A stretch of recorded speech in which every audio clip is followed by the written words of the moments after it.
Start.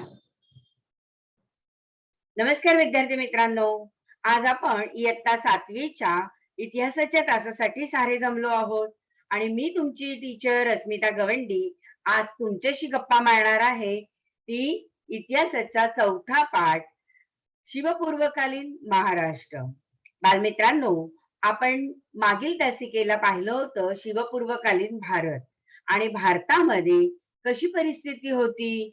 Shivaji महाराजांच्या जन्मापूर्वी भारतामध्ये कोणकोणत्या सत्ता होत्या त्यांचा अभ्यास आपण विस्ताराने केला. आपण शेवटच्या भागाला पोहोचलो तेव्हा आपण समजून घेतलं होतं की बहमनी राज्य जे होतं त्याची 5 शकलं झाली होती आणि त्या 5 शकलांपैकी 2 जे शकलं आहेत म्हणजे आदिलशाह विजापूर आणि निजामशाही. या आदिलशाही आणि निजामशाहीचा महाराष्ट्रावरती जास्त पगडा होता आणि जन्मापूर्वी महाराष्ट्रात ह्या 2 सत्ता अगदी प्रबळ होत्या. त्या काळात आणखीन काय काय बरं घडलं सगळं समजून घेऊयात आपण. चला, आपण ही सगळी गोष्ट आजच्या तासाला अभ्यासणार आहोत आणि आता सुरू करूया आपण शिवजन्मापूर्वीचा महाराष्ट्र.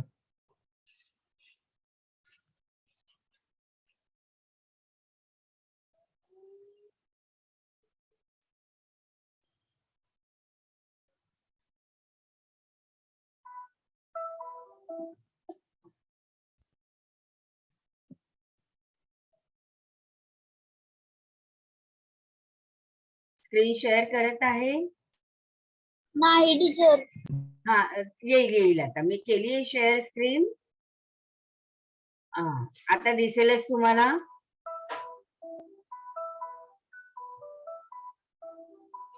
आता स्क्रीन दिसत आहे?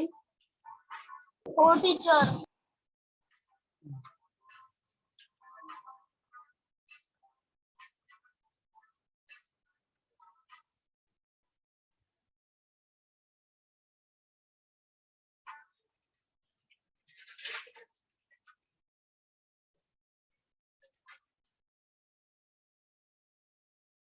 इयत्ता 7वी, मी श्रीमती अस्मिता गवंडी, कदा गायकवाड मनपा मराठी शाळा येथील प्रशिक्षिका. आणि आज आपण विषय इतिहासाचा पाठ पाहत आहोत आणि इतिहास हा 7वीचा इतिहास, मध्ययुगीन भारताचा इतिहास आहे आणि आपला आजचा पाठ आहे शिवपूर्वकालीन महाराष्ट्र. विद्यार्थी मित्रांनो, शिवपूर्वकालीन महाराष्ट्र या 17व्या शतकामध्ये महाराष्ट्रात कोणकोणत्या गोष्टी घडल्या ते आपण पाहणार आहोत. आपण पाहिलं होतं की बहमनी राज्याची 5 शकलं झाली होती. एक म्हणजे वराडची वराडची इमादशाही, बिदरची बरीदशाही आणि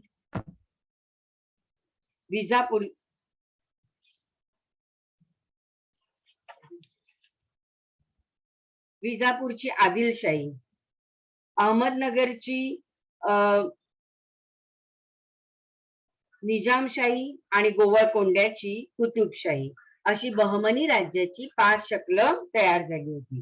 कोणती कोणती 5 शकलं होती? वराडची इमादशाही, बिदरची बरीदशाही, विजापूरची आदिलशाही, अहमदनगरची निजामशाही आणि गोवळकोंड्याची कुतुबशाही. विद्यार्थी मित्रांनो, 17व्या शतकाच्या सुरुवातीला महाराष्ट्रातील बहुतांश प्रदेश हा निजामशाह आणि आदिलशाह या दोघांच्या ताब्यात होता. म्हणजे अहमदनगरची निजामशाही आणि विजापूरची आदिलशाही ह्या 2 ठिकाणी, त्याचबरोबर गोवळकोंड्याची कुतुबशाही हेही आपल्यामध्ये समाविष्ट होते. म्हणजे हे पण सगळ्यात महत्वाचा भाग म्हणजे ह्या 2 सत्ता, महाराष्ट्रातील बहुतांश प्रदेश जो आहे तो या 2 सत्तांच्या ताब्यात होता. त्या बघा, आता तुम्हाला ह्या नकाशामध्ये दिसत आहे, हा आहे आपला भारताचा नकाशा आणि हे इथे वरच्या बाजूला आहे अहमदनगर आणि खालच्या बाजूला आहे विजापूर. तर महाराष्ट्राच्या दक्षिणेला विजापूरची सत्ता होती आणि वरील भागात थोड्या अहमदनगरचा निजामशाह जो आहे त्याची सत्ता होती. या 2 सत्ता ज्या असताना तिसरी सत्ता जी आली होती ती म्हणजे मुघल. मुघल हे खानदेशात आले होते. म्हणजे अहमदनगरच्याही वरती बघा, उत्तर महाराष्ट्रात मुघलांचा शिरकाव झाला होता आणि दक्षिणेत आपला सत्ता विस्तार घडवून आणणे हे त्यांचं वैशिष्ट्य होतं. हे त्यांचं उद्दिष्ट होतं. सॉरी, वैशिष्ट्य नाही, हे त्यांचं उद्दिष्ट होतं. आणि कोकणच्या किनारपट्टीवर म्हणजे ही या बाजूला जी कोकणची किनारपट्टी आहे त्या ठिकाणी कोण आला होता? सिद्धी आला होता. सिद्धी लोकांच्या वस्त्या होत्या. हा सिद्धी कुठून आला होता? तर हा सिद्धी आला होता आफ्रिकेतून. आणि त्याच वेळेला पोर्तुगीज लोक जे आहेत ते युरोपमधून पोर्तुगीज आले होते. म्हणजे आपल्या महाराष्ट्राच्या किनारपट्टीचा भाग जो आहे तो सिद्धी, पोर्तुगीज यांच्या ताब्यात होता. कोकणचा भाग दक्षिणेकडे विजापूर निजामशाह होता. अहमदनगरमध्ये निजामशाह होता, विजापूरला आदिलशाह होता आणि खानदेशात मुघल. या सगळ्या सत्ता महाराष्ट्रात होत्या आणि त्यांचं कार्य इथे चालू असताना अशाच वेळेला आणखीन कोण कोण महाराष्ट्रात चालून आले होते? तर युरोपमधून ब्रिटिश आले होते. म्हणजे ब्रिटिश सत्ता आल्या होत्या. डच आले होते. फ्रान्स मधून फ्रेंच आले होते. हे सगळे जण समुद्र मार्गातून भारताकडे आले. मग समुद्र मार्गातून भारतात आल्यानंतर त्यांनी कुठे कुठे आपली सत्ता स्थापन केली असेल भारतात? पहा, कुठे कुठे आले ते? तर हे सगळे जण आहेत ना, ते समुद्र मार्गाने आले आणि समुद्र किनारी जेवढे जेवढे मिळून प्रदेश होते तो प्रदेश त्यांनी काबीज करण्याचा प्रयत्न पहिल्यांदा केला. मग पहिल्यांदा कोण आले? तर डच आले. डच भारतात आले. त्यांच्यानंतर इंग्रज आले. फ्रान्स मधून फ्रेंच आले आणि हे सगळे जण भारताच्या किनारपट्टीवरती आले. म्हणजे बघा, मुंबई हे किनारपट्टीला होतं आणि मुंबई हे सगळ्यांपासून अज्ञात होतं, बेट होतं 16व्या शतकात. तिथे कोणाचंही साम्राज्य सुरुवातीला नव्हतं. अगदी शिवाजी महाराज कल्याणपर्यंत येऊन पोहोचले, पण मुंबई त्यांच्याकडनं थोडीशी दुर्लक्षितच होती. आणि हे सगळे जे व्यापारी आले ना, ते बोटीने आले आणि 17व्या शतकात आलेले हे पोर्तुगीज, डच, फ्रेंच आणि ब्रिटिश हे सगळे काय म्हणून आले होते भारतात? तर भारतामध्ये व्यापार करण्याच्या उद्देशाने आले होते. पोर्तुगीज सगळ्यात भारतात पहिल्यांदा आले होते. त्यांनी गोवा आणि वसई ह्याच्यावरती ताबा मिळवला होता, काबीज केलं होतं आणि ते गोव्यात आणि वसईला पोर्तुगीजांच्या सत्ता आधीपासूनच होत्या. पोर्तुगीज आणि सिद्धी हे कोकण किनारपट्टीवर असतानाच डच, ब्रिटिश, फ्रेंच हे लोक व्यापाराच्या उद्देशाने आले आणि हळूहळू त्यांनी काय केलं तर सगळ्या सत्तांमध्ये आपल्या सागरी स्पर्धा ज्या आहेत त्या सुरू झाल्या होत्या. सागर मार्गाने आले आणि आपल्या सत्ता तिथे एक छोटासा चंचू प्रवेश केला. चंचू प्रवेश केला म्हणजे काय? अगदी आम्ही कशासाठी आलो? आम्हाला काही तुमच्याकडे सत्ता काबीज करायची नाहीये. आम्हाला फक्त काय करायचंय? इथे व्यापार करायचाय, बिझनेस करायचाय. एवढाच त्यांचा उद्देश आहे असं त्यांनी सुरुवातीला सांगितलं. आणि व्यापारी म्हणून आलेले ब्रिटिश शेवटी काय झाले? राज्यकर्ते बनले. तर असे हे पोर्तुगीज, डच, इंग्रज या व्यापारी कंपन्यांनी भारतात आपली ठाणी ही वखारीच्या स्वरूपात काय केली? वखारीच्या स्वरूपामध्ये त्यांनी स्थापन केली आणि हाच त्यांचा चंचू प्रवेश. चंचू म्हणजे काय माहितीये का? अगदी छोटस बाटलीचं तोंड असतं ना, तशा तोंडातून त्यांनी जणू काही प्रवेश केला होता. म्हणजे छोटासा प्रवेश त्यांनी केला होता आणि नंतर आतमध्ये आल्यानंतर त्याचा त्यांनी विस्तार केला. ही तुम्हाला या बाजूला उजव्या बाजूला चित्र जे दिसते ना, ही ब्रिटिश ईस्ट इंडिया कंपनीची स्थापना नंतर त्यांनी केली. आणि ही आहे इथे स्थापन केलेली डाव्या बाजूला सुरतची वखार. तर मग अशा यांनी वखारी म्हणजे कंपन्या स्थापन केल्या. वखारी म्हणजेच काय? तर कंपन्या स्थापन केल्या. हे असे ब्रिटिश लोक व्यापाराच्या उद्देशाने मोठी मोठी जहाजं घेऊन समुद्र किनाऱ्यावरून आपल्या भारतामध्ये प्रविष्ट झाली होती. आता तुमच्या लक्षात आलं असेल की त्या ठिकाणी जो त्यांचा चंचू प्रवेश झाला होता, या सर्व सत्ता एकमेकांना अजमावत आणि स्वतःला सुरक्षित ठेवत होते. आणि त्यांनी काय केलेलं? संपूर्ण भारतभर आपली ठाणी निर्माण केली होती. आपली ठाणी म्हणजे आपल्या कंपन्या निर्माण केल्या होत्या. कुठे कुठे केल्या होत्या बघा, तुम्हाला संपूर्ण भारतभर इंग्रज आणि फ्रेंच यांच्या कंपन्या ह्या दिसत आहेत. इंग्रज, फ्रेंच आणि डच यांनी आपले हातपाय संपूर्ण भारतभर हळूहळू पसरायला सुरुवात केली. मग काय काय घडलं होतं शिवपूर्वकालीन महाराष्ट्रात? 17व्या शतकाच्या सुरुवातीस महाराष्ट्रात विजापूरचा आदिलशाह, अहमदनगरचा निजामशाह, खानदेशात व दक्षिणेत मुघल, किनारपट्टीवर पोर्तुगीज व सिद्धी हे सगळे जण महाराष्ट्राच्या म्हणजे शिवपूर्वकालीन महाराष्ट्रामध्ये आपल्या सत्ता त्यांनी सुरू केलेल्या होत्या. आणि ह्या सर्वांच्या ह्या सत्ता इथे होत्या. हा आहे सिद्धी, हा आहे निजामशाह, आदिलशाह, वास्को द गामा म्हणजे पोर्तुगीज, हे सगळे जण महाराष्ट्रावरती राज्य करत होते. आणि ह्या सगळ्यांचा आपापसात असलेला संघर्ष यामुळे महाराष्ट्रात काय होती? अस्थिरता होती. महाराष्ट्र असुरक्षित होता आणि सगळे लोक या म्हणजे महाराष्ट्रातील जी लोक होती ती ह्या वेगवेगळ्या लोकांना म्हणजे फ्रेंच, इंग्रज, डच, पोर्तुगीज यांना कशी ओळखत होती? तर त्यांच्या ज्या ह्या टोप्या आहेत की नाही, तुम्हाला दिसतात बघा, त्यांच्या ह्या टोप्या आहेत त्या वेगवेगळ्या आहेत, त्याला शिरस्त्राण म्हणतात. आणि ह्या शिरस्त्राणावरून ते त्यांना वेगवेगळ्या नावाने ओळखत असत. पण त्या सगळ्यांना ते काय म्हणत असत? टोपकर म्हणत असत. काय म्हणत? टोपकर. युरोपातील या वेगवेगळ्या लोकांना त्यांच्या शिरस्त्राणावरून एक नाव पडलं आणि ते नाव होतं टोपकर. आता हे जे सगळे लोक आले होते की नाही आपल्याकडे, ते कशासाठी आले होते? ब्रिटिश लोक राजांकडे कशासाठी यायचे? तर आम्हाला व्यापार करायचे आणि तसे कागदपत्र घेऊन ते आपल्या राजांकडे येत होते. म्हणजे नवाबाकडे, राजे जे होते, वेगवेगळ्या राजसत्ता आपल्याकडे होत्या. महाराष्ट्रात राष्ट्रकूट होतं, यादव सत्ता होती, हो की नाही, शिवपूर्वकालीन. तर मग हे जे सगळे ब्रिटिश लोक येत होते ना, त्यांच्याकडे कागदपत्र सामील करत आणि सांगत की आम्हाला काय करायचंय? फक्त व्यापार करायचंय. आणि या उद्देशाने आलेली ही लोक होती.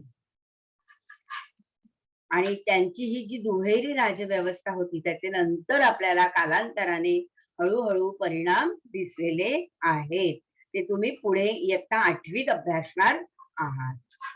मग शिवपूर्व काळातील महाराष्ट्र कसा होता हे समजून घेताना आपल्याला आणखीन काही भाग समजून घ्यायचे.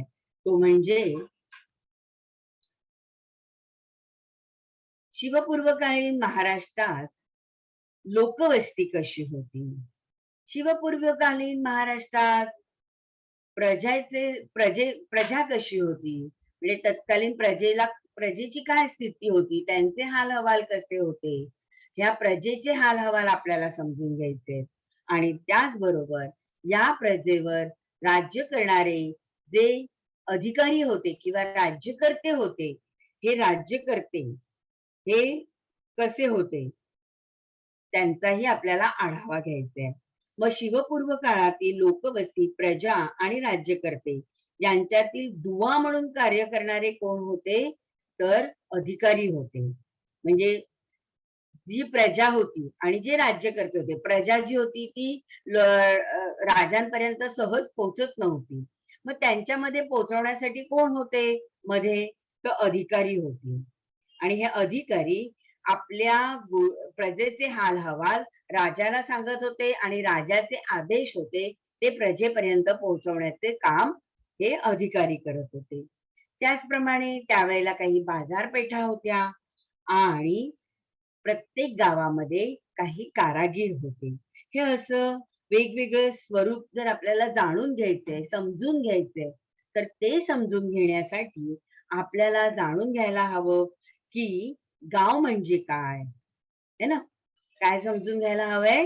गाव म्हणजे काय, कसबा म्हणजे काय, परगाणा म्हणजे काय. म्हणजे ही सगळी काय आहेत? भौगोलिक स्थानं आहेत. ही सगळी भौगोलिक स्थानं म्हणजे गाव, कसबा आणि परगाणा हे नेमकी काय आहे बरं? हेच आपल्याला आधी ओळख यांची करून घेऊया या भौगोलिक स्थानाची. हा आहे परगाणा.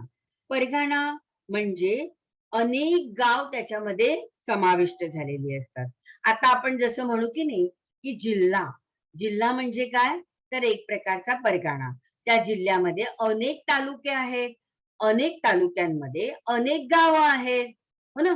आणि मग अशाच पद्धतीने तेव्हा दिलेलं नाव काय होतं, परगणा. परगण्यामध्ये अनेक काय होते, कसबे होते. परगण्याचं मुख्य ठिकाण जे असे त्याला काय म्हणतात, कसबा म्हणतात. आणि या कसब्यामध्ये लहान लहान गावं असतात. काय असतात, लहान लहान गावं.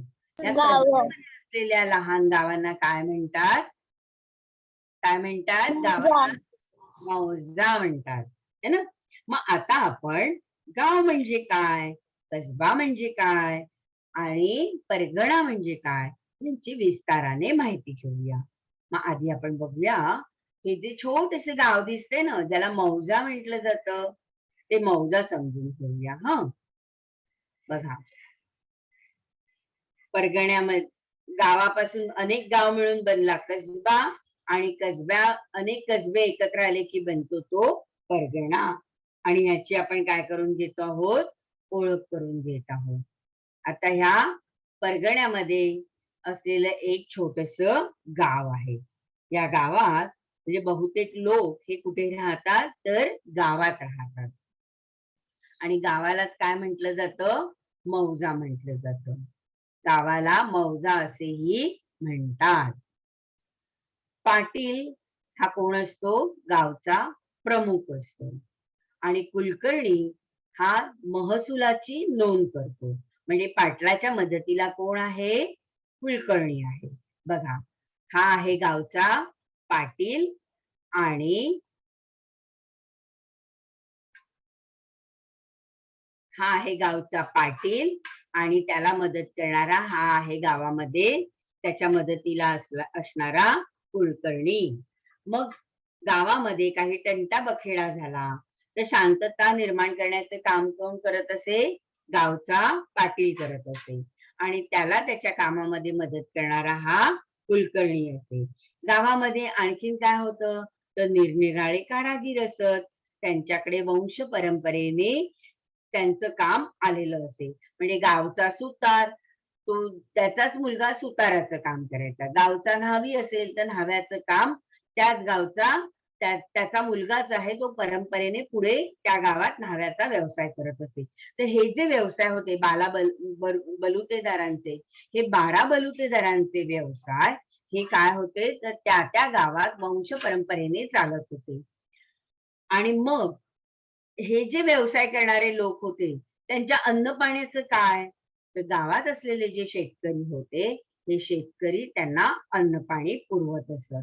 मग तेव्हा व्यवहार हा पैशाने चालत नसे, तर हे जे धान्य आहे हे धान्य शेतकरी 12 बलुतेदारांना देत असे. आणि मग शेतकऱ्याची जी कामं असत, म्हणजे नांगराचा फाळ जोडणे, त्याचं फाळ नांगराचं काम करणे, ते सुतार करून देत असे, लोहार मदत करत असे. म्हणजे गाव कसं एकमेकांना धरून होतं, एकमेकांना मदत करत होतं, आणि त्यावर त्यांचं काम रोजचं चालत असे. आता त्या गावचा जो महसूल असे, तो उत्पन्नाचा काही भाग गोळा करण्याचं काम कोण करायचं, कुलकर्णी करत असे. असं हे छोटस गाव आहे बघा. या गावामध्ये शेतकरी हे काय होते, तर सर्व 12 बलुतेदार जे आहेत हे, या 12 बलुतेदारांना धान्य पुरवण्याचं काम किंवा उत्पन्नाचा काही वाटा देण्याचं काम करत असत. आणि गाव सगळं एकमेकांच्या मदतीवर चालत असे. आता आपण पाहूया कसबा म्हणजे काय. कसबा म्हणजे एक मोठं खेडेगाव, है ना. कसबा म्हणजे सुद्धा काय, तर मोठं खेडेगाव. पुण्यामध्ये तुम्ही ऐकलं असेल कसबा पेठ आहे, है ना. तर कसबा म्हणजे त्या छोट्या गावापेक्षा जास्त वस्ती आली की तिथे कसबा होत असे. कसब्यात कसबी कारागीर असत, म्हणजे गावात साधारण कारीगर असत, पण कसब्यामध्ये मात्र कसबी कारागीर म्हणजे चांगले तालेवार कारीगर असत. कसब्याला जोडूनच बाजारपेठ येते, आणि पेठीचा हिशेब ठेवण्याचे काम महाजन पाहत असे. ठीक आहे. आता हा आहे महाराष्ट्र. या महाराष्ट्रामध्ये हे आहे इंदापूर.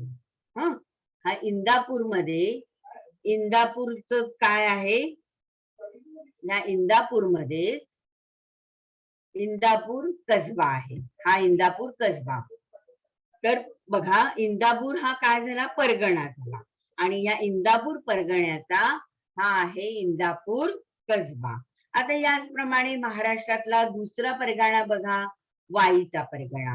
हा आहे वाईचा परगणा आणि त्यामध्ये आहे छोटस वाईचा कसबा.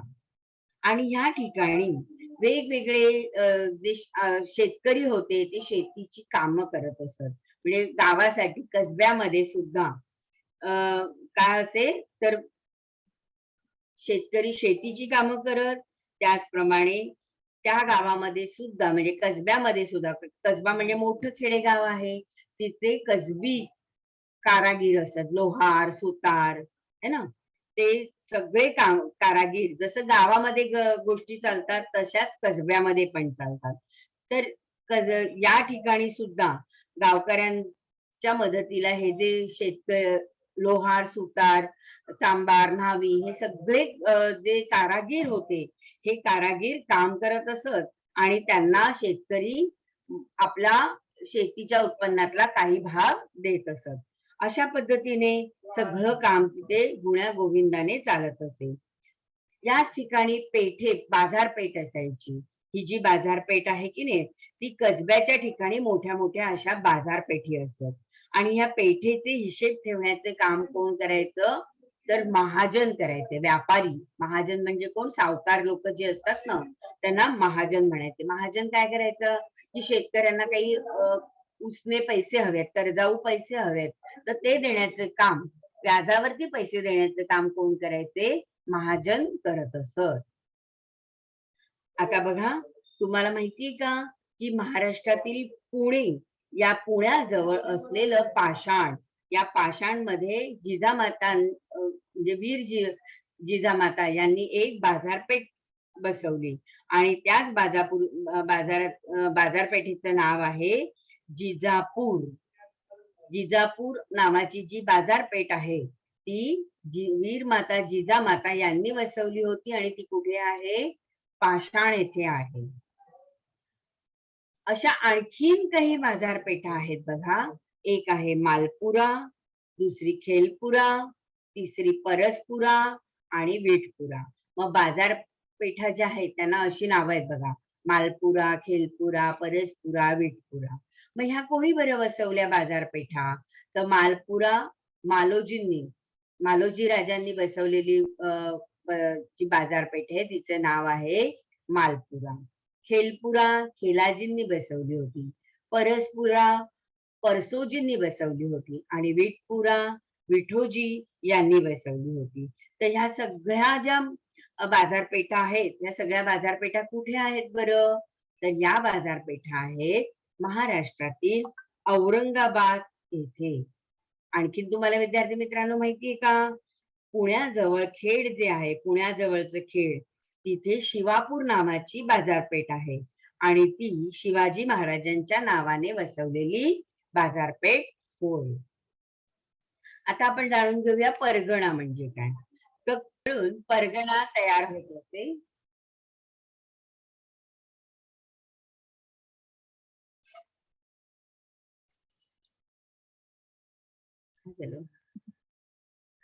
आणि पुणे परगण्यात 290 व चाकण परगण्यात 64 आणि शिरवळ परगण्यामध्ये 40 गावे होती. बघा, परगणा केवढा मोठा होता. परगण्यामध्ये अनेक अशी गावे असत आणि पुणे परगण्यामध्ये किती गावं होती? तर 290 गावं होती. आणि चाकण परगण्यामध्ये किती गावं होती? 64. तर शिरवळ परगण्यामध्ये किती होती? 40 गावं होती. तर असे हे छोटी छोटी गावं मिळून परगणा तयार होतो. देशमुख व देशपांडे हे परगण्याचे वतनदार अधिकारी असत. वतनदार अधिकारी, रयत आणि सरकार यांच्यामध्ये दुवा होते. देशमुख आणि देशपांडे हे दोघ जण जे होते की नाही, हे गावाचं काम पाहत. बघा, गाव पातळीवरती जसे पाटील काम करत, तसे परगणा पातळीवरती देशमुख आणि देशपांडे हे गावाचा कारभार बघत. जसं गावामध्ये पाटील होते तसे परगण्यामध्ये देशमुख आहेत आणि गावामध्ये कुलकर्णी होते तसे परगण्यामध्ये कोण आहेत देशपांडे असत. म्हणजे परगणा पातळीवरती महसूल गोळा करण्याचं काम देशपांडे करत असत. आणि हे वतनदार अधिकारी रयत आणि सरकार यांच्यामधील दुवा होते. हे वतनदार अधिकारी सरकार आणि रयत यांच्यामधील दुवा होते आणि ते परगण्यातील गावांवरती कधी समजा परचक्र आलं किंवा दुष्काळासारखी परिस्थिती निर्माण झाली तर रयतेचं जे काही म्हणणं असेल ते राजापर्यंत पोहोचवायचं काम किंवा सरकारपर्यंत पोहोचवण्याचं काम कोण करत असत तर हे देशपांडे आणि देशमुख करत असत. आणि राजाने जर काही आदेश दिला तर तो रयतेपर्यंत पोहोचवायचा, गावोगाव पोहोचवण्याचं काम कोण करत असत देशपांडे आणि देशमुख करत असत. तर हे जे म्हणजे अधिकारी वर्ग जे होते, वतनदार जे लोक होते, हे सरकार आणि रयत यांच्यामधील कोण होते दुवा होते. आणि या कामाबद्दल त्यांना रयतेकडून पैसा ते म्हणजे रयतेकडून पैसा जमा करत असत. कधी कधी रयतेकडून गोळा केलेला जो पैसा असे तो त्यांना सरकार दरबारी जमा करायचा असे. म्हणजे उत्पन्नाचा काही कर जो भाग असतो हा महसूल दर असतो. महसूल कर आपल्या जनतेकडनं वसूल केला जात असे तो कुठे भरला जात असे तर सरकार दरबारी. पण कधी कधी हे लोक सरकार दरबारी पैसे भरण्यासाठी किंवा जी रक्कम असते ती जमा करण्यासाठी विलंब करत असतात, वेळ लावत असत. आणि या सगळ्या गोष्टी किंवा सरकारने त्यांच्यासाठी काही पाठवलं असेल धान्य म्हणा किंवा काही मदत पाठवली असेल तर ही मदत जनतेपर्यंत पोहोचायला सुद्धा हे मधले अधिकारी जे आहेत ते वेळ लावत असत. आणि त्यामुळे जनता जी होती ती त्रासली जात होती. त्यामुळे राजा आणि प्रजा यांच्यामध्ये काम करणारे हे जर अधिकारी चांगले असतील तर प्रजा सुखी राहू शकते आणि राजा राज्य नीटपणे करू शकतो. पण जर हे अधिकारी जर नीट काम करत नसतील तर आपल्या अधिकाराचा जर दुरुपयोग करत असतील तर मात्र अशा वेळेला प्रजेला फार हाल सहन करावे लागत असत. अशाच वेळेला जर कधी दुष्काळाचं संकट आलं तर फार मोठी परिस्थिती त्यांना त्या परिस्थितीला सामोरं जावं लागत असे. शेती ही पावसाच्या पाण्यावर अवलंबून असे आणि पाऊस पडला नाही तर शेतात पीक येत नसे. मग अशी ही भयंकर परिस्थिती म्हणजे दुष्काळाची परिस्थिती होती. आणि हे जे दुष्काळाचं संकट आहे हे दुष्काळाचं संकट शेतकऱ्यांना फार त्रासदायक होतं. बघा तेव्हाही होतं आणि आजही आहे. कारण शेती ही कशावर अवलंबून आहे पावसावर आहे. अतिवृष्टी झाली तरी शेताचं नुकसान होतं आणि अजिबात पाऊस पडला नाही तरीही शेताचं नुकसान होतं. अन्नधान्याचे भाव वाढतात, लोकांना अन्नधान्य मिळणं मुश्किल होतं, जनावरांना चारा मिळत नाही आणि पाण्याची तीव्र टंचाई निर्माण होते जर पाऊस पडला नाही तर. बघा आणि हा जो शेतकरी आहे हा शेतकरी हवालदिल होतो. त्याच्या शेतीमध्ये जमीन जी आहे ती अगदी सुकून जाते. पावसाअभावी पेरलेलं धान्य उगवू शकत नाही, गुरांना चारा मिळत नाही, गुरांची परिस्थिती खराब होऊन जाते. आणि मग शेतीला जे बैल लागणार आहेत ते काम कसं बरं करणार. हे सगळे एकमेकांवर अवलंबून असलेली गोष्टी आहेत. आणि मग लोकांना गावात राहणं कठीण होतं आणि लोक मग गाव सोडून परतंदा होतात आणि एका गावातून दुसऱ्या गावात ते काय करतात कामानिमित्त बाहेर पडतात. बघा दुष्काळाच्या संकटाने विहिरीतलं पाणी आटलंय, नद्या आटून गेल्या आहेत आणि जमिनी सुकून गेल्या आहेत. अशी परिस्थिती निर्माण झाल्यावरती लोक काय करतायत गाव सोडून दुसऱ्या गावाला निघून जातात. तुम्हाला माहितीये का विद्यार्थी मित्रांनो, महाराष्ट्रामध्ये असाच एक मोठा दुष्काळ इसवी सन 1630 मध्ये पडलेला होता. या दुष्काळाने लोक हवालदिल झाले होते आणि धान्याची टंचाई निर्माण झाली होती. इतकी तीव्र टंचाई निर्माण झाली होती की भाकरीच्या तुकड्यासाठी लोक स्वतःला विकून घेण्यास तयार झाले होते. पण विकत घेणाराच कोणी नव्हता, अशी परिस्थिती होती.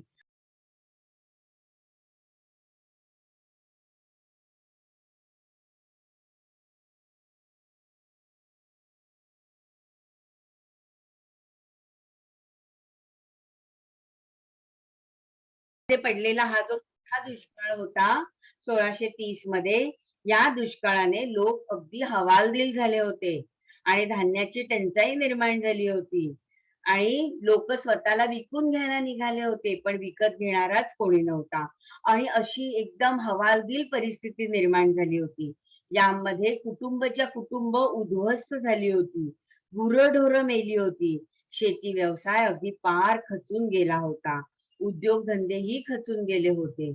अशी परिस्थिती जेव्हा निर्माण झाली होती, त्यावेळेला सगळे आर्थिक व्यवहार खुंटले आणि लोक देशोधडीला लागले. अशा उद्ध्वस्त झालेल्या लोकांची घडी बसवणे हे एक मोठं आव्हान होतं आणि याच वेळेला उदयास आला तो वारकरी पंथ. कारण जेव्हा लोक संकटामध्ये सापडतात, अंधश्रद्धा त्यावेळेला जोरात काम करते.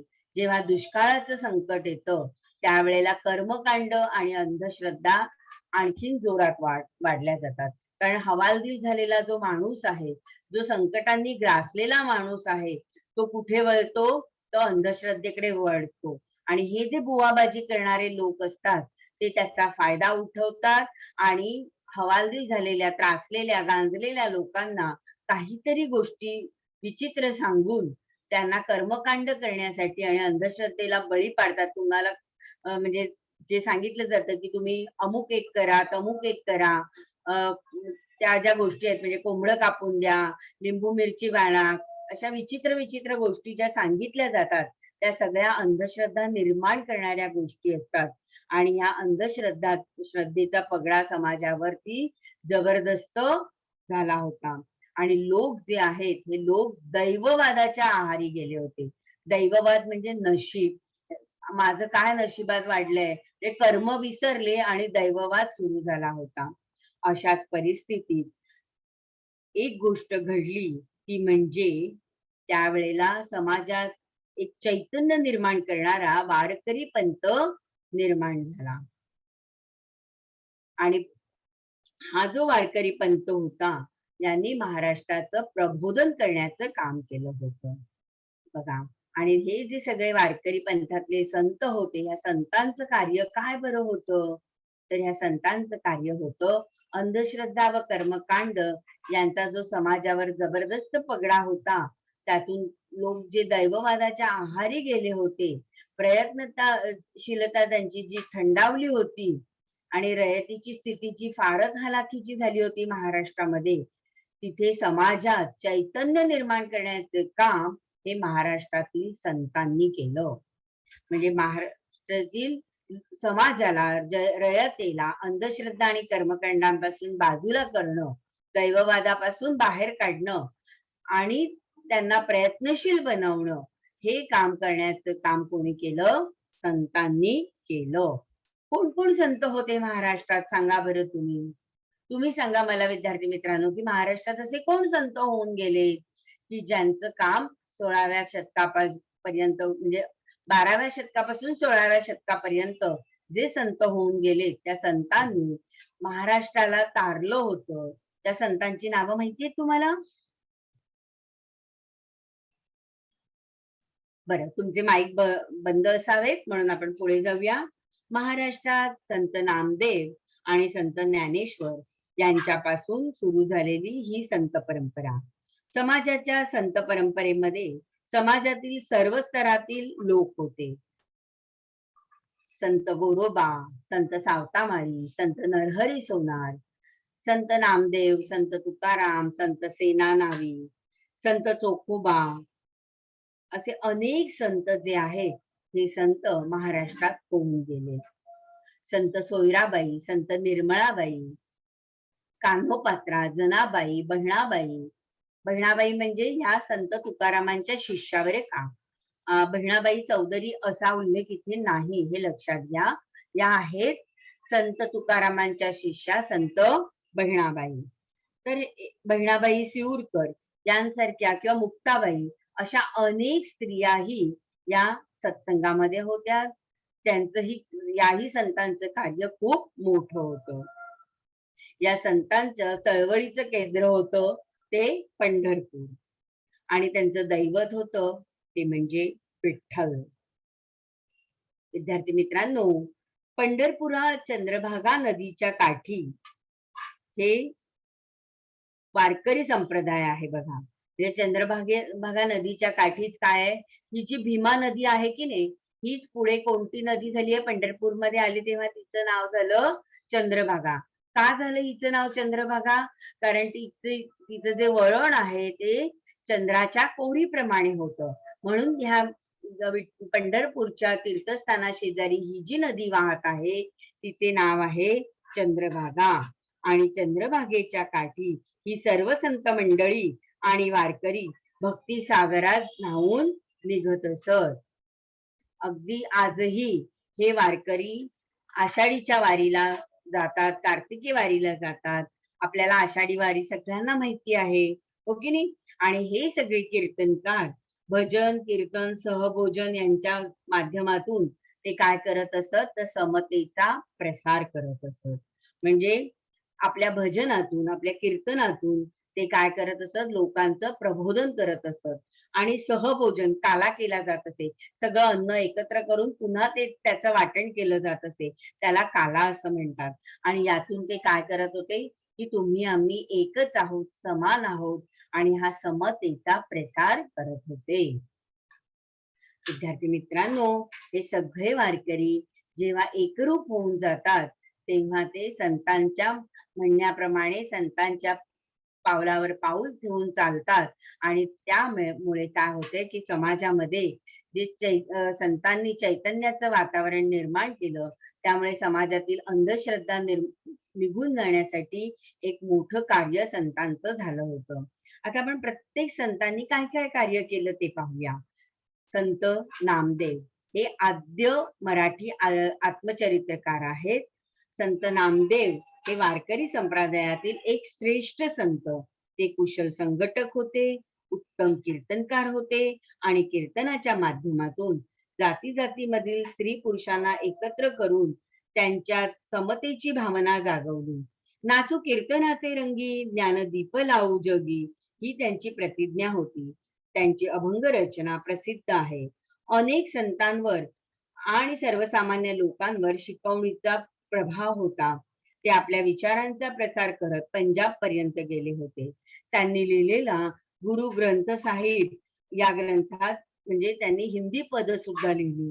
आणि त्याचबरोबर त्यांनी भागवत धर्माचा संदेश जो आहे तो गावोगावी पोहोचवण्याचं काम केलं.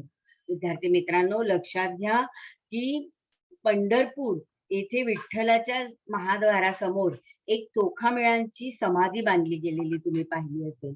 तर ही जी चोखामेळांची समाधी आहे की नाही, ही बांधण्याचं काम कोणी केलं, तर संत नामदेव यांनी केलं. आणि त्यांचं हे कार्य जे आहे, हे कार्य खूप असं अविस्मरणीय काम आहे.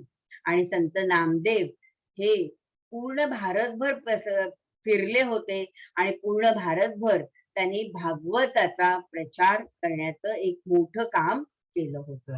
आपले दुसरे संत आहे ते म्हणजे संत ज्ञानेश्वर. संत ज्ञानेश्वरांचा जन्म इसवी सन 1275 मध्ये झाला. आणि त्यांचे वडील होते विठ्ठलपंत. यांनी संन्यास घेतला, म्हणजे त्यांच्या गुरुच्या आज्ञेनुसार त्यांनी आश्रमात असताना नंतर ते गुरु आज्ञेवरून गृहस्थाश्रमात आले. आणि गृहस्थाश्रमात आल्यानंतर या मुलांना म्हणजे विठ्ठलपंतांची जी मुलं होती, निवृत्ती, ज्ञानदेव, सोपान, मुक्ताबाई, या मुलांना संन्यासाची मुलं म्हणून कर्मठ ब्राह्मणांनी वाळीत टाकले आणि त्यांचा छळ केला होता. त्यांचे मोठे भाऊ निवृत्तीनाथ यांनी गणितनाथाची दीक्षा मिळवली. आणि निवृत्तीनाथाच्याच आज्ञेवरून ज्ञानेश्वरांनी भगवद्गीतेवरती मराठी भाषेत ग्रंथ लिहिला. कारण त्यावेळची जी अभ्यासाची भाषा होती किंवा ब्राह्मणांची भाषा होती, देववाणी जिला म्हटलं जातं, ती होती संस्कृत. आणि संस्कृत भाषा ही सर्वसामान्य नागरिकांना समजत नव्हती. सर्वसामान्य नागरिक जे आहे, शेतकरी आणि 12 बलुतेदार हे सामान्य प्रजा आहे. त्या सामान्य प्रजेला संस्कृत वाणी समजत नव्हती आणि तेव्हा शिक्षणाचा प्रसार एवढा नव्हता. शिक्षणाचा अधिकार फक्त ब्राह्मणांनाच होता आणि अशा ह्या काळामध्ये लोकांना जर भगवद्गीता समजून घ्यायची असेल, तर ती प्राकृतात लिहिणं म्हणजे संस्कृत आणि प्राकृत अशा 2 भाषा. सर्वसामान्यांची भाषा कोणती? तर प्राकृत. तर ह्या प्राकृत भाषेत लिहिणं गरजेचं होतं आणि म्हणूनच ज्ञानेश्वरांनी ज्ञानेश्वरी ही प्राकृत भाषेत लिहिली. म्हणजे भगवद्गीता प्राकृत भाषेत लिहिली, तिलाच ज्ञानेश्वरी असे म्हणतात. कधी लिहिली ती? इसवी सन 1287 मध्ये लिहिली होती. विद्यार्थी मित्रांनो, आणि त्यानंतर संत ज्ञानेश्वरांनी 1296 मध्ये वयाच्या 21व्या वर्षी आळंदी येथे समाधी घेतली होती. तर संत ज्ञानेश्वरांनी ही जी श्रीमद भगवद्गीता आहे, ती श्रीमद भगवद्गीता प्राकृतात लिहिली, तिलाच ज्ञानेश्वरी असे म्हणतात. आणि संत ज्ञानेश्वरांनी जे पसायदान लिहिलं आहे, हे पसायदान सगळ्यात शेवटी जे लिहिलेलं पसायदान आहे, ईश्वराकडे मागितलेलं हे पसायदान आहे. तुम्ही सगळेजण परिपठामध्ये ते पसायदान म्हणता, हो की नाही? तर त्याची रचना कोणी केली आहे? तर संत ज्ञानेश्वरांनी केली आहे. संत ज्ञानेश्वरांनी अमृतानुभव या ग्रंथाचीही रचना केली आणि आपल्या ग्रंथातून आणि अभंगातून त्यांनी भक्ती मार्गाचे महत्व सांगितले. सामान्यांना आचरता येईल असा आचार धर्म सांगितला. वारकरी संप्रदायाला धर्माची प्रतिष्ठा मिळवून दिली आणि अतिशय प्रतिकूल परिस्थितीमध्ये जीवन जगावे लागले असले तरी आपल्या मनाचे संतुलन त्यांनी जराही ढळू दिले नाही आणि कटुताही बाळगली नाही. विद्यार्थी मित्रांनो, ज्ञानेश्वरीतील पसायदान हे उदात्त संस्कार करणारे आहे आणि ज्ञानेश्वरांचे बंधू संत निवृत्तीनाथ व संत सोपानदेव आणि त्यांची बहीण मुक्ताबाई यांच्या काव्यरचना ही प्रसिद्ध आहे. आता आपण पाहूया संत एकनाथांचे कार्य. संत एकनाथ हे महाराष्ट्राच्या भक्ती चळवळीतील एक महान संत होय. त्यांचं साहित्य विपुल व विविध प्रकारचे. त्यांनी अभंग रचले, गवळणी रचल्या, भारुड रचली आणि ह्या सगळ्यांचा समावेश त्यांनी भागवत धर्माची मांडणी सोपी आणि सविस्तर केली आहे. भावार्थ रामायणात रामकथेच्या निमित्ताने लोकजीवनाचे चित्र रेखाटले आणि त्यांनी भागवत या संस्कृत ग्रंथाच्या भक्तिविषयक भागाचा अर्थ सुद्धा मराठीत सांगितला. त्यांच्या अभंगामध्ये जिव्हाळा आहे. परमार्थ प्राप्तीसाठी प्रपंच सोडण्याची आवश्यकता नाही हे सुद्धा त्यांनी सांगितलं आणि ते म्हणाले की खऱ्या अर्थाने जर आपल्याला जीवन जगायचं असेल तर संसार करून म्हणजे प्रपंच करून अध्यात्म केलं पाहिजे हे त्यांनी सांगून दिलं आणि म्हणूनच ते खऱ्या अर्थाने कोण होते तर लोकशिक्षक होते. आपली मराठी भाषा कोणत्याही भाषेपेक्षा कमी नाही असेही ते म्हणत. ते म्हणत संस्कृत वाणी ही देवी केली तर काय प्राकृत चोरांनी केली आहे? नाही, ती सुद्धा माणसाचीच भाषा आहे. त्यांनी संस्कृत पंडितांना ठणकावून हा प्रश्न विचारला होता की संस्कृत वाणी देवे केली तरी प्राकृत काय चोरापासूनही झाली? असे त्यांनी पंडितांना ठणकावून विचारले. त्यांनी इतर धर्मांचा तिरस्कार करणाऱ्यांवर सुद्धा कडक अशी टीका केली होती.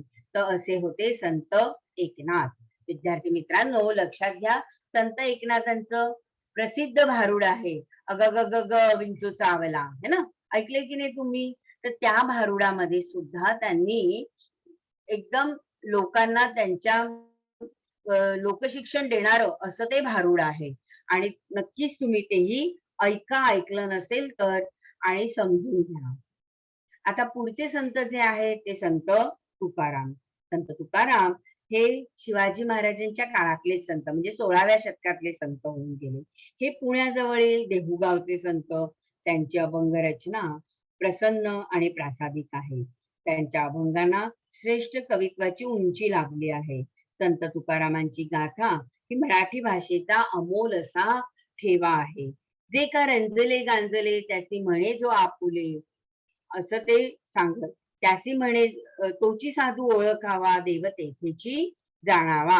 तर रंजल्या गांजल्यांमध्ये दैवत्व पाहण्यास सांगताना ते असं म्हणत असत की जे का रंजले गांजले त्यासी म्हणे जो आपुले. आणि जे रंजले गांजलेले लोक आहेत त्यांच्यामध्येच आपल्याला देव दिसतो. त्यांचा हा जो दृष्टिकोन होता, ह्या दृष्टिकोनामुळेच त्यांनी आपल्याकडे असलेली जी लोकांना दिलेली कर्ज जी होती, म्हणजे ते व्यापारी होते, महाजन होते, त्यांचे वडील संत तुकारामांचे, आणि मग त्यांनी जे कर्ज दिलेलं होतं वडिलांनी आणि त्याचं जो व्याज होतं, हे सगळे जे रोखीचे ज्या वेळेला त्यांनी पाहिलं की 1630 साली जेव्हा दुष्काळ पडला, त्यावेळेला त्यांना असं वाटलं की लोक जर एवढी हवालदिल झालेली आहेत, अन्नान्न दशा झालेली आहे, तर अशा परिस्थितीत आपण काय केलं पाहिजे, तर हे कर्ज माफ केलं पाहिजे. म्हणून त्यांनी कर्जाची जी कागदपत्र होती ती इंद्रायणीमध्ये बुडवून दिली होती आणि सर्व लोकांना कर्जमुक्त केले होते. त्यांनी समाजातील दांभिकतेवर आणि अंधश्रद्धेवरही अत्यंत कडक शब्दात टीकाही केली होती. त्यांच्या भक्तीला नीतीची जोड देण्यावर त्यांचा भर होता. त्यांच्या शिकवणुकीचे सार असं सांगता येईल की जोडून या धन उत्तम व्यवहारे, उदास विचारे वेच करी. विद्यार्थी मित्रांनो, समाजातील काही कर्मठ लोकांनी ते करत असलेल्या लोकजागृतीला विरोध केला. त्यामुळे मुळात अभंग रचण्याचा त्यांना अधिकारच नाही असा त्यांनी दावा केला होता. म्हणजे त्यांना असं वाटत होतं की संत तुकारामांना अभंग रचण्याचा काहीच अधिकार नाही आणि म्हणूनच संत तुकारामांची जी अभंगवाणी होती, त्याची जी त्यांनी ग्रंथ लिहिले होते, ते ग्रंथ त्यांनी काय केले, नदीच्या डोहात बुडवले. पण असं म्हणतात की इंद्रायणीमध्ये जे अभंग बुडवले होते ती अभंग गाथा पुन्हा तरुण वर आली. तर अशी ती तरुण वर आली नाही, तर ते अभंग जे होते संत तुकारामांचे, ते सगळ्या जनतेला मुखोद्गत झाले होते आणि त्या मुखातूनच त्याची पुन्हा रचना होऊ शकली होती. तर संत तुकारामांचे अभंग हे असे अशा पद्धतीने जिवंत राहिले होते. संत तुकारामांचे जे शिष्य आणि सहकारी विविध जाती जमातीचे होते, म्हणजे नावजी माळी, गव्हर्नर शेठ वाणी, संताजी जनगाडे, शोभा कासार, बहिणाबाई शिऊरकर, महाजी पंत कुलकर्णी ही त्यातली काही नावे. गंगाराम पंत मवाळ आणि संताजी जनगाडे यांनी संत तुकारामांचे अभंग लिहून ठेवले, ही त्यांची महत्वाची कामगिरी होय. तर असे संत तुकाराम त्यांचं कार्य हे 16व्या शतकात खूप महत्वाचं असं होतं. याच कालखंडात असलेले शिवरायांचे गुरु ज्यांना म्हटलं जातं ते म्हणजे संत रामदास स्वामी. रामदास स्वामी मराठवाड्यातील जाम गावचे. मराठा तितुका मिळवावा, महाराष्ट्र धर्म वाढवावा हा त्यांचा संदेश प्रसिद्ध आहे. त्यांनी दासबोध, करुणाष्टके, मनाचे श्लोक या साहित्याच्या माध्यमातून जनतेला व्यावहारिक शिक्षणाचे धडे दिले. लोक चळवळीचे आणि लोकसंघटनेचे महत्व सांगितले. समर्थ संप्रदाय स्थापन केला. चाफळ हे संप्रदायाचे केंद्र होते आणि रामाच्या आणि हनुमानाच्या उपासनेचा त्यांनी प्रचार आणि प्रसार केला. आपल्या विचारांच्या प्रसारार्थ त्यांनी भरपूर प्रवासही केला आणि अनेक ठिकाणी त्यांचे मठ स्थापन केले आणि त्यातून त्यांनी अनेक असे शिवाजी महाराजांना मदत करू शकतील किंवा त्यावेळेला गुप्तहेराचं काम करण्याचं काम जे आहे ते संत रामदास स्वामींच्या शिष्यांनी केलं होतं. विद्यार्थी मित्रांनो, खरा संत तोच आहे जो जगाने दिलेलं दुःख सहन करीत असतो आणि तरी सुद्धा ते दुःख सहन करून सुद्धा अध्यात्माच्या मार्गावर चालून लोकांना लोकशिक्षण देत असतो. संतांनी काय शिकवलं, तर संतांनी लोकांना एकमेकांवर प्रेम करायला शिकवलं. संतांनी सांगितलं तुम्ही सगळे एकत्र या, एकजुटीने राहा. लोकांना समतेचा संदेश देण्याचं कार्य संतांनी केलं. माणुसकी आणि मानवतेचा धर्म लोकांना शिकवला. एकमेकांवर प्रेम करायला, एकत्र यायला, एकजुटीने राहण्याची शिकवण ही संतांनी दिली. त्यांची बांधिलकी, त्यांचा व्यवहार आणि त्यांची कर्तव्य यांची जाणीव करून दिली होती. विद्यार्थी मित्रांनो, हे जे संत होऊन गेले होते, या संतांनी जे लोकांना उपदेश केले आणि हा उपदेश हा लोकांचा म्हणजे संतांनी केलेला उपदेश हा लोकांचा काय होता, त्यावेळेला मोठा आधार होता. आणि त्यांच्या या कार्यामुळे महाराष्ट्रातील लोकांमध्ये आत्मविश्वास निर्माण झाला.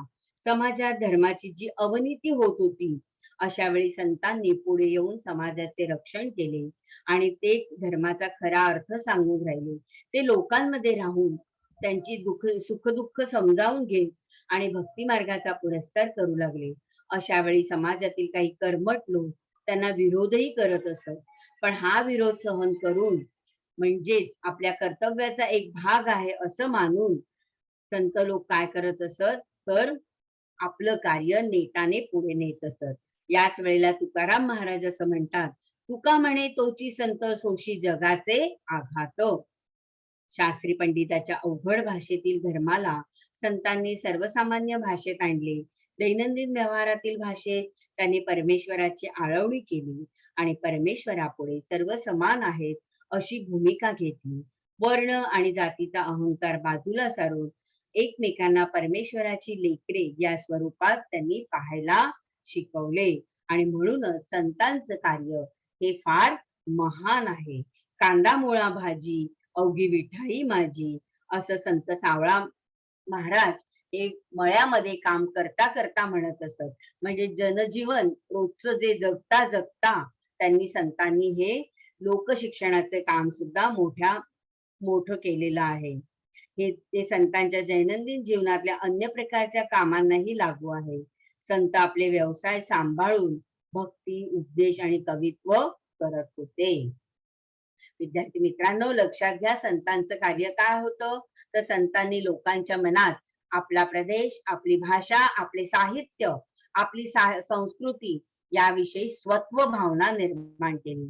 लोकांना समतेचा संदेश दिला, माणुसकी व मानवता धर्म शिकवला, एकमेकांवर प्रेम करावे, एकत्र यावे, एकजुटीने राहावे ही शिकवण दिली. संतांच्या कार्यामुळे लोकजागृती झाली. संतांच्या कार्यामुळे महाराष्ट्रामध्ये लोकांमध्ये आत्मविश्वास निर्माण झाला.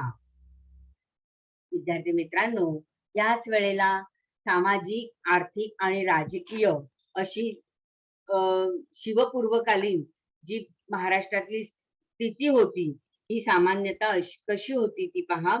तर म्हणजे पारतंत्र्यातील स्वातंत्र्यामध्ये आपल्याला ह्या सर्व गोष्टींना सामोरं जेव्हा जावं लागत होतं, त्यावेळेलाच महाराष्ट्रात आदिलशाहीची सत्तेच्या नियंत्रणाखाली जेव्हा महाराष्ट्र होता, त्यावेळेला महाराष्ट्र आपला स्वतंत्र नव्हता आणि असे असले तरी काही व्यक्ती त्यांच्या विचारधारा स्वातंत्र्याची स्वप्न पाहत होते. त्यामध्ये हे होते शहाजीराजे भोसले. शहाजीराजे भोसलेंचं नाव अग्रस्थानी घेतलं जातं. कोण होते शहाजीराजे भोसले? तर शहाजीराजे भोसले होते शिवाजी महाराजांचे वडील. आणि शिवाजी महाराजांच्या मनात जे स्वप्न जागृत केलं स्वराज्याचं, ते त्यांच्या मनात जिजाऊने निर्माण केलं. पण त्यामध्ये शहाजी राजांचाही मोठा वाटा होता.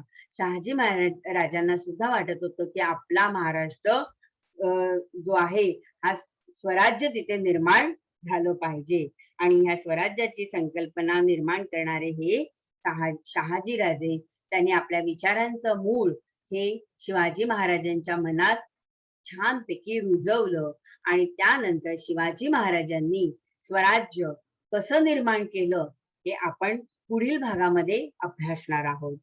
म्हणजे स्वराज्याची स्थापना करण्यामध्ये किंवा महाराष्ट्रामध्ये छत्रपती महाराज हे युगप्रवर्तक व्यक्तिमत्व कसं उदयास आलं, हा सगळा अभ्यास आपल्याला पुढच्या तासाला करायचा आहे.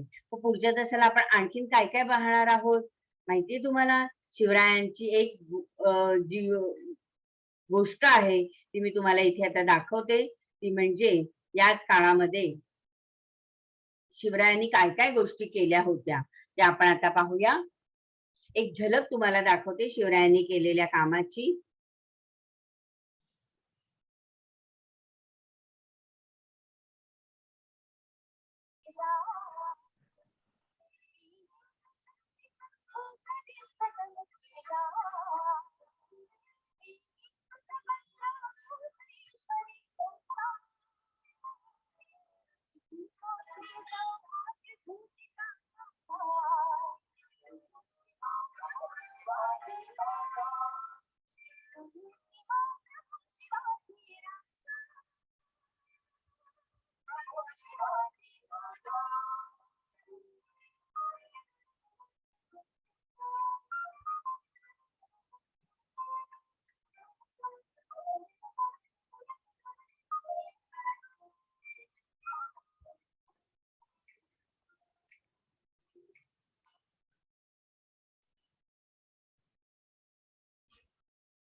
विद्यार्थी मित्रांनो, आता आपण शिवजन्मापूर्वीचा महाराष्ट्र कसा होता, त्यावेळेला काय काय घडत होतं महाराष्ट्रात, हे सगळं आपण आता पाहिलं, हो की नाही?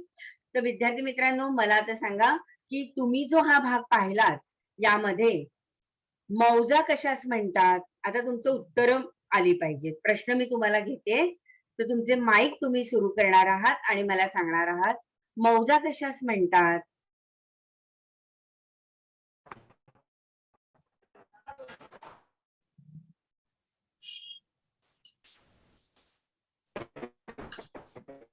टीचर हा बोला.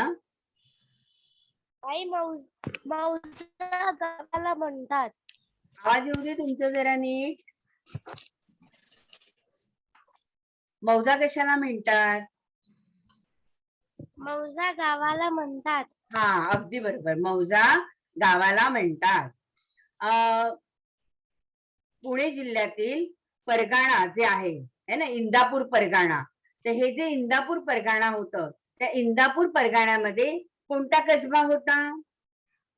इंदापूर परगाण्यातील कसबा कोणता?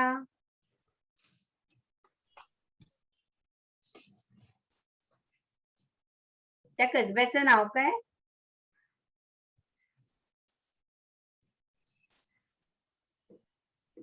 मी तुम्हाला इंदापूर कसबा दाखवला होता की नाही मोठा, आणि त्या इंदापूर कसब्यामध्ये इंदापूर परगाणा दाखवला होता, आणि त्या इंदापूर परगाण्यामध्ये एक कसबा दाखवला. त्या कसब्याचं नाव काय होतं? इंदापूर कसबा, है ना. म्हणजे इंदापूर परगाण्यामध्ये छोटस जे खेडेगाव असतं त्याला काय म्हणतात? इंदापूर कसबा.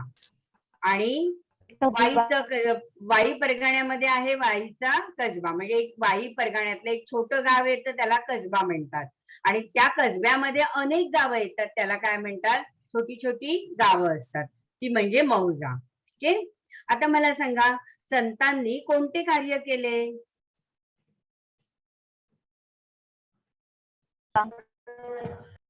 संतांनी कोणतं कार्य केलं होतं?